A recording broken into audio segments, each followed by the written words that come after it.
السلام عليكم الاخوه، مرحبا بكم معايا في فيديو جديد اليوم. ديما كنلاحظ بان الناس كدير الفيديوهات على موائد الافطار في الجزائر وفي الولايات الجزائريه وفي الجزائر العاصمه، وكتركز عليها الناس بزاف، خصوصا ذاك العام وهذا العام واي عام. يعني الناس كتركز على موائد الافطار. هي صراحه يعني انا كندير عليها فيديوهات بزاف، يعني صراحه شي حاجه اللي واعره بزاف، ولكن لاحظت بان الناس ما كديرش فيديوهات على الجيش الجزائري اللي الناس يعني ما كنشوفش يعني فيديوهات بزاف على تقريبا شبه منعدمه الفيديوهات على الجيش الجزائري، كيفاش كيدوز نهارو في رمضان، كيفاش كيتعامل مع المواطنين، كيفاش المواطنين كيتعاملوا معاه يعني في هاد الايام ديال الصيام، كيفاش بعض المرات كتولد عليهم المغرب اثناء العمل ديالو. يعني هادشي هذا كله ما يعني الناس ما كديرش فيديوهات عليه، يعني بحال اللي نقولوا شبه منسيين. ولكن حنا في هاد الفيديو هذا غادي نتفكروا وغادي نشوفوا يعني واحد الروبورتاج الاخوان اللي واعر بزاف، شي حاجه الاخوان. تنظن بان من احسن الفيديوهات غادي تشوفوا الاخوان هو هاد الفيديو هذا، روبورتاج او لا وثائقي قصير على الجيش الوطني الجزائري، كيفاش كيدوز الايام ديالو في رمضان، كيفاش من نهار الصيام حتى المغرب حتى بالليل، يعني اثناء العمل ديالو، كيفاش كيتعامل مع المواطنين، كيفاش المواطنين كيتعاملوا معاه. يعني بزاف الامور الاخوان تكتشفوا في هذا الفيديو. فيديو الاخوان صراحه اللي واعر بزاف. ما نطولش لكم الاخوان، تبعوا فعلا الفيديو من الاول حتى ما مشاش، غادي نشارك في فيديو جديد لحنا شغلتو. تبعوا معنا الاخوان الفيديو. شهر رمضان بالنسبة لهؤلاء الرجال هو شهر تزداد فيه وتيرة العمل لإحباط أي محاولة لتعديل جو الأمن والسلام الذي ينعم به المواطنون في هذه المنطقة، وذلك من خلال فرض الخناق أكثر على فلول المجموعات الإجرامية.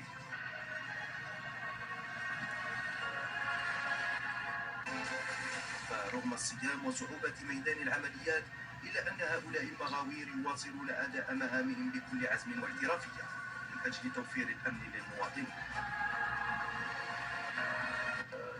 رانا في الميدان بغرض تنشيط المنطقة والتفتيش الدقيق، وكذلك تأمين المواطنين خلال شهر رمضان الكريم. كما نغتنم الفرصة لتهنئة الشعب الجزائري بحلول الشهر الفضيل، نتمنى لهم صيام مقبول بإذن الله في كنف الحرية والأمان.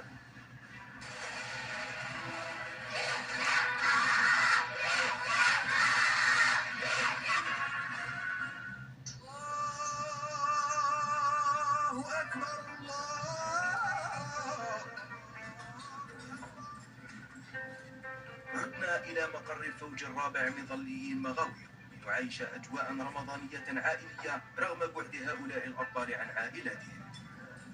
طبعا نفضل ان شاء الله نواصل المهام الموكله الينا في جو اخوي، جو منبوع عائلي. العائله تاعنا رانا بعاد على العوائل تاعنا، بصح العائله تاعنا الثانيه.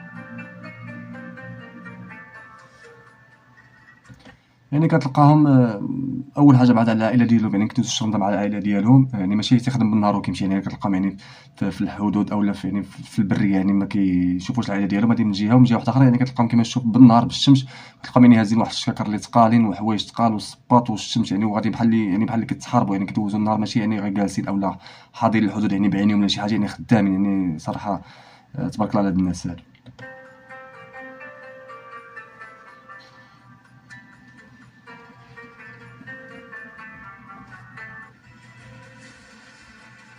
مهام متواصلة طيلة شهر رمضان الفضيل لتأمين المواطنين، حيث رافقنا مفرزة من الفوج خلال قيامها بدورية أمنية لتأمين القرى والمداشر في إقليم الولاية والمحاور المؤدية لها.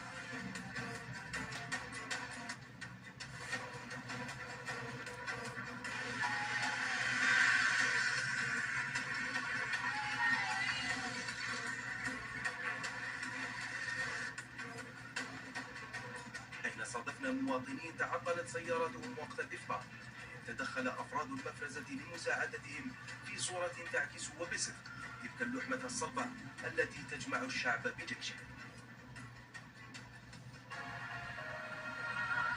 غادي نلقاهم اونبال يعني في وقيته ديال الفطور، عطاهم الحليب وسلموا عليهم، وغادي يبقاو معاهم حارسينهم، وغادي يفرقوا الصوم معاهم تما، وغادي يعني يعاونوهم باش يعني باش يتحركوا بالطوموبيل ديالهم، ميبقاوش اونبال هنا. يعني هذا كتلقى يعني هذا عمل من فهمتي من العمل ديال الجيش الجزائري.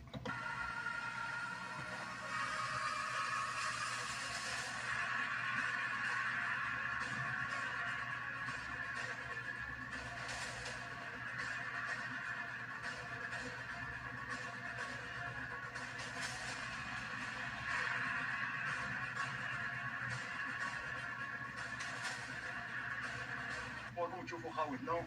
بغينا اون با في المغرب خايا لقينا الجيش الوطني تاعنا الحمد لله قام بينا عاونا سهرانين مع دار رمضان يعطيهم الصحة. والله غير طغنا اون با في بلاصة ما كاش جاو عاونونا يعطيهم الصحة وصحة رمضان كاع كيما راهم وربي يعاونهم. يعني هنا اللي بغا يبين لك في هذا الروبورتاج هذا بان يعني الجيش الجزائري يعني كتلقاه في اي بلاصه وفي اي وقت تقدر تلقاه.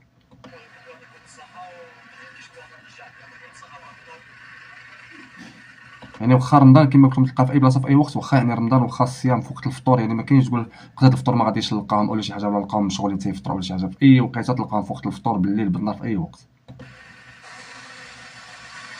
كما شفتوا رانا خدامين اليوم، راكم رافقتونا في هذه المهمه هذه، رانا خدمتو في خدمتنا كثير كما كل يوم، راهي ديما كما هكذا في شهر رمضان او بلا شهر رمضان. كما راكم شفتوا هنايا ثقفتونا من الاول، رانا في اجواء اخويه رمضانيه بيننا وبين الشعب. كما شفتوا ادوا في مهام تاعنا كعسكريين، والجيش الوطني الشعبي مديور بين الشعب لحمايه الشعب لهذا كل قطره من اقطار هذه البلاد. توجهنا بعدها إلى عاصمة الولاية، حين عايشنا أجواء سهراتها الرمضانية وكانت لنا لقاءات مع المواطنين. المنطقه تاعنا رانا لاباس الحمد لله، راه الامن والامان، وهذا بفضل الجيش الوطني الشعبي الحمد لله رب العالمين، وبالصحه رمضانهم ونتمنوا التوفيق ان شاء الله للشعب هذا. المناسبة تاع رمضان الناس يدافعوا بالتمكير، هما راهم ساكنوا في الجبال وكذا منا وفي السطوح، راهم يعني يديروا في واجب تاعهم، وربي ان شاء الله ينصرهم ويوفقهم وينصر هذه البلاد ان شاء الله، وينصر الوطن وينصر هذا الشباب تاعنا اللي طاعنا ربي. نشكروا كاع قواتنا اللي راهي على الحدود ان شاء الله، ونتمنى لهم رمضان كريم ولا قوه الا بالله ان شاء الله. تركنا أفراد الفوج الرابع مظليين مغاوير يواصلون أداء مهامهم القتالية بكل عزيمة وإصرار، وغيرنا الوجهة تجاه منطقة عيننسون بأعالي عين الدفلة، أين وجدنا رجالا مرابطين على قمم الجبال مهمتهم تأمين المنطقة وحماية المواطنين.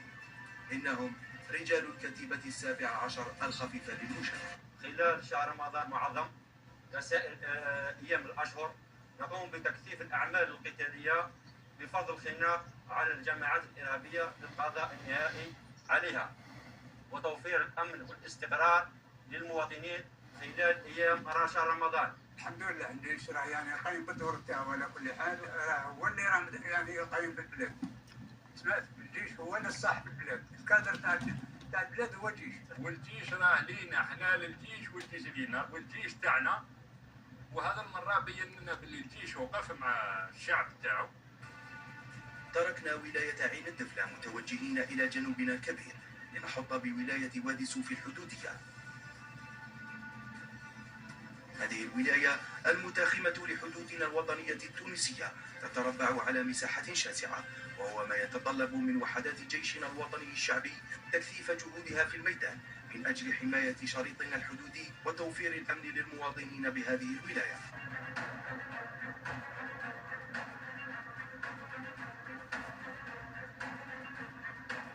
صراحه صعيب الله يحسن العون، زعما في رمضان وتخدم هاد الخدمه هادي راه صعيب بزاف.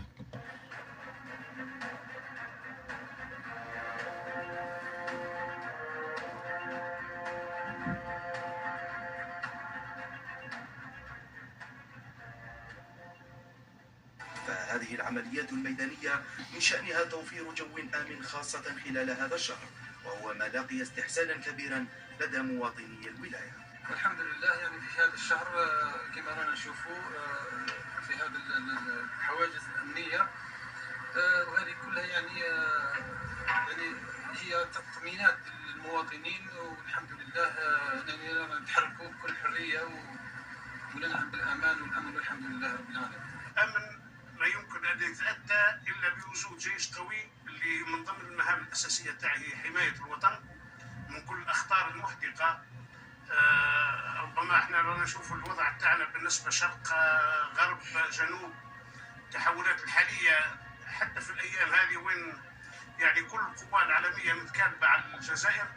يعني في اي وقت ما خصكش، يعني ما خص الجيش من الخدمه ديالو والعمل ديالو، يعني في اي وقت ما خصوش يغفل الليل نهار كما كنكون في رمضان في قطر المغرب في الليل في النهار ما خصوش يغفل، في اي وقت خصك تلقاه، لان هذه هي الخدمه ديال الجيش، يعني ماشي شي خدمه اللي عاديه، يعني في اي وقت يقدر يديرها ولا يقدر يعني يوقع مشكل ولا شي حاجه، يعني خص الجيش خصو يكون موكد في اي وقت. يعني كما كتشوفوا الخدمه ليل ونهار ما كاينش ما كيريتيوش.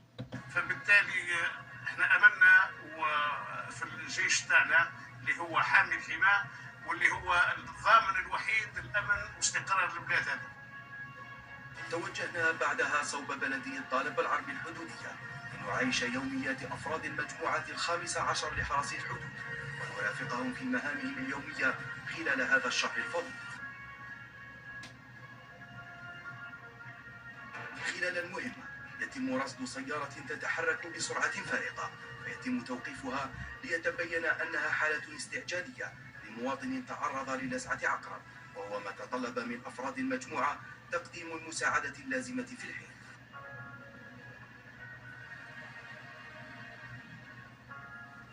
فمهامهم القتالية الطلبه جايين من سوريا، شي مواطن تعرض يعني في الصحراء، يعني تعرض للسعه ديال العقرب، يعني العسكر هو اللي غادي يقوم به، هو اللي غادي يضرب له الشوكه، غادي يدير له كلشي الماتريال، يعني كلشي واجد كلشي متوفر. عملياتها لم تثنهم على أداء واجبهم الإنساني. يعني هما كيتكلفوا بمواطن، كيتكلفوا بمشاكل المواطن، كيساعدوا المواطن، كيتكلفوا يعني بالحدود، كيتكلفوا بكلشي.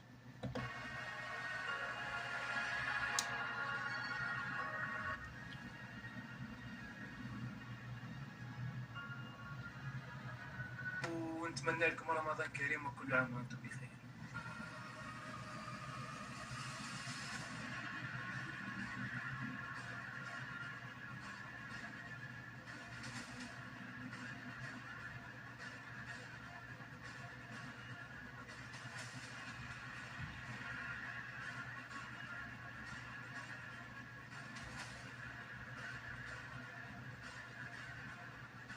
مهامهم متواصلة ليلا ونهارا وفي كل ظروف من أجل تأمين حدودنا الوطنية من أي تهديد وحفظ سلامة ترابنا الوطني.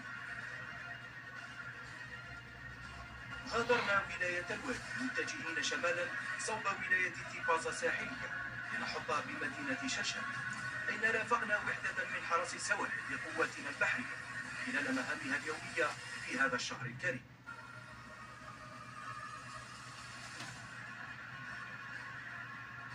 فهم رجال سائرون على تأمين مياهنا الإقليمية وحفظ سيادتنا الوطنية في البحر، حيث تسهر وحدات حرس السواحل على تفتيش جميع السفن المتواجدة في المناطق البحرية الخاضعة للسيادة الوطنية.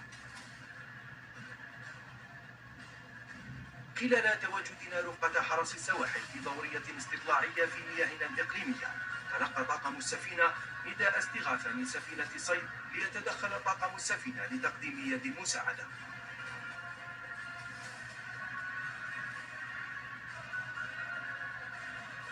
وتوجهنا إلى مدينة تيبازا لنرافق أفراد المجموعة الإقليمية للدرك الوطني بتيبازا في مهامهم خلال هذا الشهر الفضيل.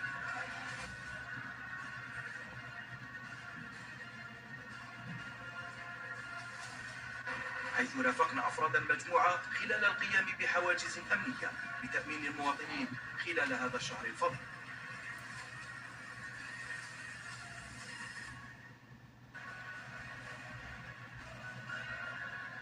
يعطيهم الصحة الجيش الوطني الشعبي، منهم الدرك الوطني اللي هم واقفين على الخدمة تاعهم، ويعطيهم الصحة بزاف. هذا الشهر الفضيل نتمنى لجميع مستعملي الطريق أنها تكون شهر بدون حوادث. مباشرة بعد الإفطار ترد معلومات بوقوع شجار بالأسلحة البيضاء في أحد المناطق، ليتدخل أفراد الفصيلة الخاصة للتدخل لفك الشجار وإلقاء القبض على المتسببين فيه.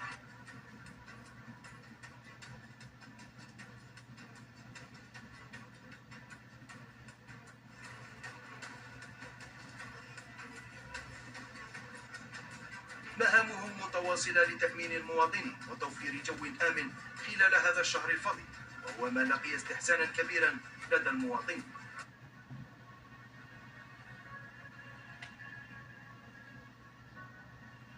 الهدف من هذه الدوريات هو توفير الامن والطمانينه للمواطنين، وكذلك تحسيس المواطنين بضروره الاتصال والتبليغ عن اي طارئ عن طريق استعمال الهاتف.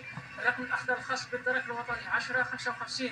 اليوم الرساله اللي يوجهها المواطن للجيش اننا واقفين قلوبنا معاه، لان اولادنا راهم معاه، خوتنا معاه، ابائنا كانوا معاه، ونقبل جدودنا هما اللي ورثوا هذا الورث الحضاري وهذه الاخلاق الساميه، لاننا اليوم شفنا في الاطروط حتى الدرك الوطني السافق في الافطار، يعني حاجه ظاهره ما شكيتش نصيبها في كل العالم. ربي يحفظكم حماة الوطن.